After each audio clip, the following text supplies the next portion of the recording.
In the last video, I bought 37 PC parts for just £73 and 10 pence, including shipping. That works out to less than £2 per part. Today, it's finally time to build a complete gaming PC using the motherboard and CPU I found in that haul. The motherboard is an Intel desktop board, DX79TO, paired with an Intel Core i7-3820. Back in 2012 and 2013, this was considered a high-end platform. 2,000 years later. Since I want to keep the entire build in a blue-color theme, I picked up some Corsair Vengeance memory. 8 sticks of 4 GB each give us a total of 32 GB, running in quad-channel mode.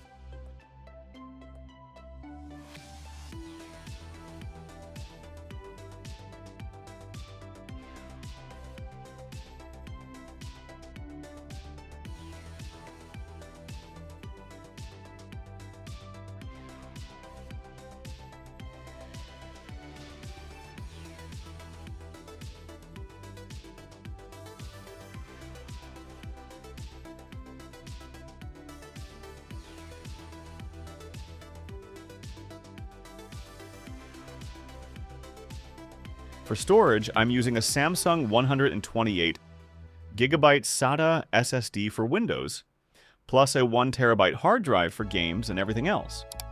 Power comes from an FSP Aurum power supply, rated at 550 watts. The case is a brand new Kolink Unity Meshbay. I paid just £16 and 66 pence. At the time of recording, it's currently selling for £19 and 99 pence. Let's unbox this thing.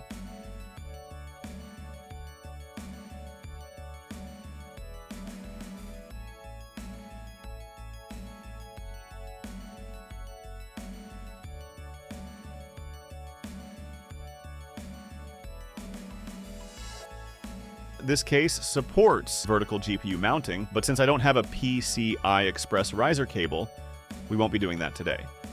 On the top panel, we get 2 USB 3.0 ports, 2 USB 2.0 ports, separate headphone and microphone jacks, plus power and reset buttons.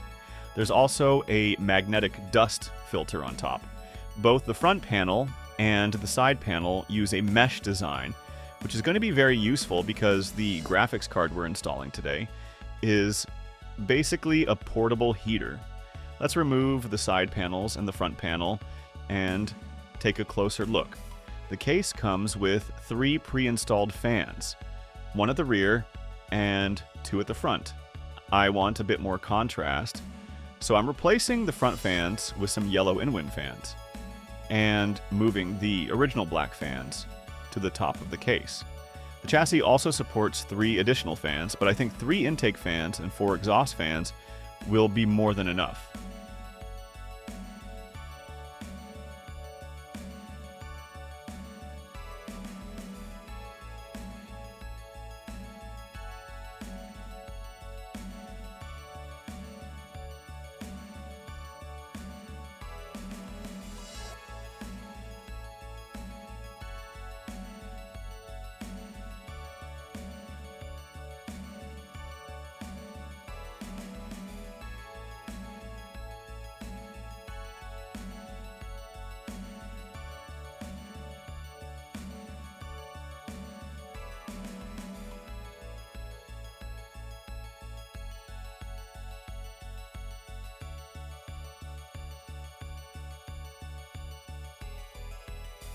After a bit of cable management, it's finally time to install the motherboard.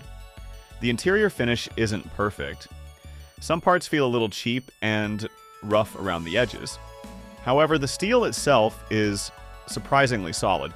It's much sturdier than many cases you usually find in this price range.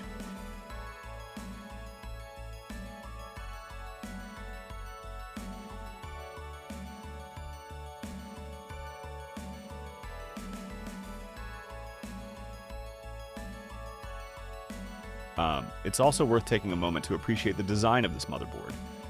Back in the early 2010s, motherboard manufacturers weren't afraid to get a little creative. The Intel DX79TO features a rather unusual skull design on the chipset heatsink. To this day, I'm still not entirely sure what the designer was trying to tell us. Maybe it was meant to make the board look more aggressive. Maybe it was supposed to appeal to gamers. Or maybe it was simply a warning about the electricity bill after installing a high-end graphics card. Either way, it's one of those details that gives older enthusiast hardware a bit of personality. One thing I do have to give credit for is the bundle included with the case. It's always nice to see a manufacturer actually include useful extras instead of making you buy everything separately. In the box, we get a fan controller, all the required cables, mounting screws, and a few other bits and pieces that make the building process a little easier. And just as a reminder, we're talking about a case that cost only £16 and 66 pence. For that price, you're getting 3 pre-installed fans and a fan controller included in the box. That's honestly a pretty solid deal. The graphics card I'm using is a Sapphire Vapor-X Radeon R9 290X with 8 GB of GDDR5 memory. Back in its day, this was one of AMD's flagship graphics cards. It features a massive triple fan cooler, a factory overclock, and enough power consumption to double as a space heater during the winter. Even today, it's still capable of running surprisingly demanding games, although modern driver support can sometimes be a challenge. For a build based around a 2012 to 2013 enthusiast platform, I think it's the perfect match. I think the overall color scheme works surprisingly well. The blue Corsair Vengeance memory, the blue accents on the motherboard, and the Sapphire Vapor-X graphics card all match each other almost perfectly. For a build made from random parts collected over time, it ended up looking far more coordinated than I expected. One interesting detail is the original Intel CPU cooler. Believe it or not, it's actually equipped with blue LED lighting. It's a small touch, but it fits the theme perfectly and adds even more character to this early 2010s enthusiast build. Sometimes it's the little details like that which make older hardware so much fun to work with.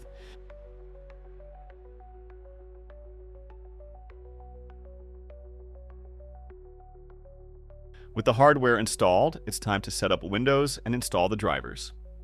I decided to go with Windows 10. To get modern games running on hardware this old, I had to install the Amernime modded AMD drivers. Now it's time for some benchmarks. First up is Counter-Strike.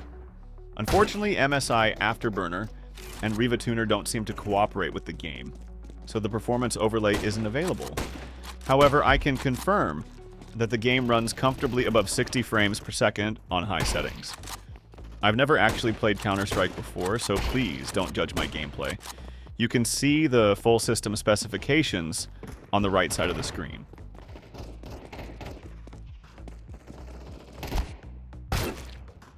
Next up is Cyberpunk 2077.